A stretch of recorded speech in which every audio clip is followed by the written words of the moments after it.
सानसेयारि बड'सा खौरांलाइनि दिनैनि थामहिनबा 8 अक्ट'बरनि बिसानाव फारियै गहपुरनि मनिका गयारिनि जांख्रिथायनि फिथाइ, पाटगावनि बानेश्वर बसुमतारिनि जिउनि लोगोरि गोमाजानाय, गलाघाटनि पबित्र ब्रत दैमारिनि गोरबोनि हांमा, हामारदैसा गोजौ फरायसालि बाक्सानि दैथुन बसुमतारिनि बैसोमुथि, उदालगुरिनि पबिथा ब्रह्मनि आंनि जिउ,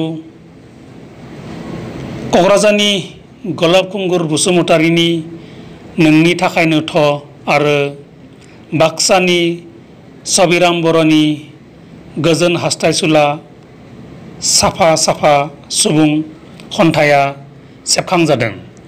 मिजिंथि बायदि सानसेयारि बड'सा खौरांलाइयाव अराय नोंथांनि बेसेन बहरा लिरथिखौ दैथायहरबाय थागोन आरो सानसेयारि बड'सा खौरांलाइखौ अराय अनसायलांबाय थागोन।